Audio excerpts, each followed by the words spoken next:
Hey guys, and welcome back to another book collection video. If you are new to my channel, welcome.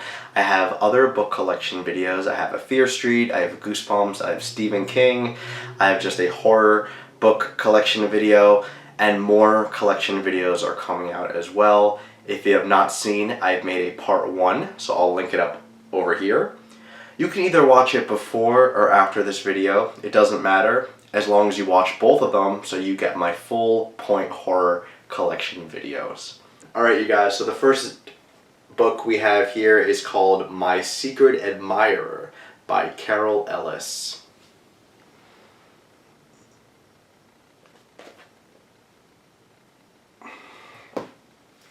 Alright, the next one here we have is Teacher's Pet by Richie Tankersley Cusick.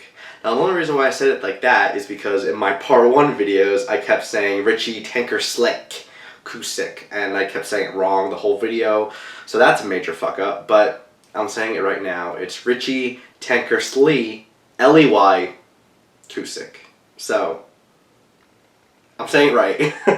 Probably no one cares, but it just watching that video now I can't even watch it because I say it wrong and that bothers me. Alright, next we have The Window by Carol Ellis, this is very much like Rear Window, the Alfred Hitchcock film.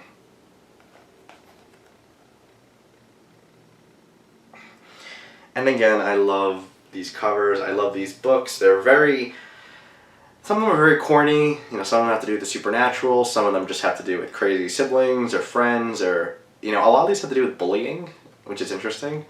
Next here we have Final Exam by A. Bates, and this cover is awesome too. It's very eerie with the school, if you can see up close, and there's also another horror film called Final Exam, which is more of a slasher, I think. But yeah, but what I meant by bullying is that I've read a few of these books now, and a lot of them it's either a kid died from bullying or somebody was bullying in the past and somebody was bullied in the past and now they come back, or someone bullied a boyfriend or girlfriend or a sibling and they want revenge. So that is a common theme throughout a lot of these books, and as well as the Fear Street books, which you have not seen. I'll link it up here, Fear Street book collection.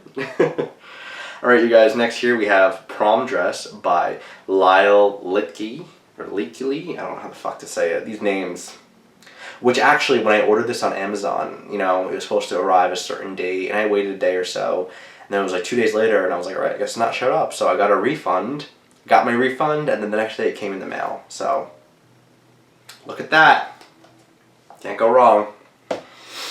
Alright, now you guys, so now we are going to my R.L. Stine books that he has written for my point horror. The Boyfriend by R.L. Stine, which I don't know if The Girlfriend is supposed to be a sequel or not, but I don't know, but I have The Boyfriend, so.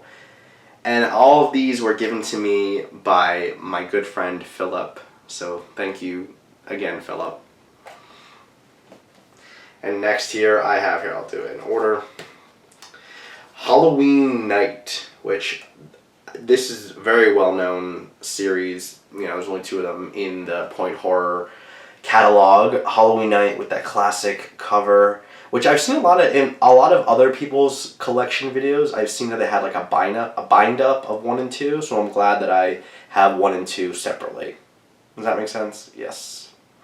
So Halloween Night, which actually I remember seeing this book a lot when I was in middle school, but I don't know why I didn't read it. I don't know. And here, Halloween Night 2, which this cover is just fucking awesome. You can't go wrong with that. Look at that. It's very Purge-like. It's very cool looking. And in the new Fear Street movie, there's actually somebody wearing this same costume, which people are freaking out over. But Fear Street and point horror are obviously different things, but they're kind of the same, right? R.L. Stine wrote Fear Street, he wrote some point horror, a lot of them have the same themes, and they're the same, right? Come on. Next we have here The Hitchhiker, which I don't really see that being a thing anymore, obviously with Uber and Lyft and just people becoming more cautious now and having cell phones, and not that these things can't happen, obviously they do, but the idea of like a hitchhiker or picking somebody up on the side of the road walking really isn't that common in today's times, but it's definitely a horror trope that I do love. Same thing with the babysitter, the killer in the house. I do love that trope of a hitchhiker, and it's a classic 60s, 70s, 80s, 90s, early 2000s theme, which is, you know, obviously in this book and a lot of other horror things, which, I mean, I guess you could bring it back. Let's bring that back, right? Can we bring that horror trope back? Alright, next is Hit and Run by R.L. Stine, obviously. And I've seen some people say that this has to do with like drinking and driving, which, you know, like the message of teenagers drinking and driving and the consequences that come along with that, which, you know, I'm all for a story with a message, a moral, you know, theme and all that stuff. So anything to scare the kids. Next we have Call Waiting,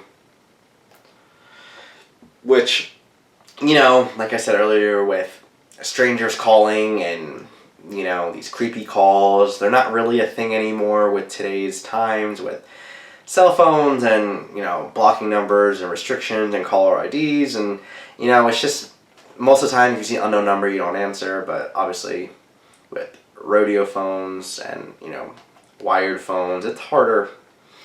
But it's just, again, it's a classic horror trope that I love so much. You know, these are very much of their time, of the 90s, of the 80s, and, you know, they're fun, you know, just because of how much things have changed and, you know, what scares teenagers now. Alright, next is The Dead Girlfriend, which is awesome.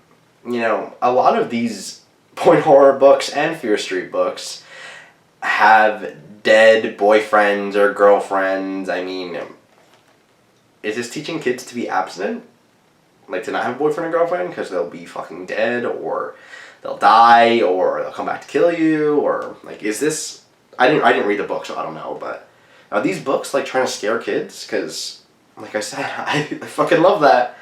Alright, now, you guys, and these are two perfect books here to end this video on. It's Beach Party, which I remember seeing this cover a lot, too, in middle school. I didn't read it, but, you know... And also, I have Beach House. So, you know, R.L. Stine has a lot of beach themes with the point horror and Goosebumps and Fear Street. I mean, I think summer is a perfect time of the year to tell a horror story. Their possibilities they're endless. And I think that is a good way to end this video, because it is almost summer season for people here in the United States, and, you know, so for all my friends down under, enjoy your winter, but you could still read these summer books. It doesn't matter, you know, you can stay warm that way, but it's a good way to lead into the summer. So, alright, you guys, with that said and everything, I hope you guys enjoyed this video. Like I said, I will link part 1 up here, you can go check out, and also my other series and book collection videos. So expect a lot more book collection videos in the future. Alright, you guys, I hope you guys enjoyed it. That's it.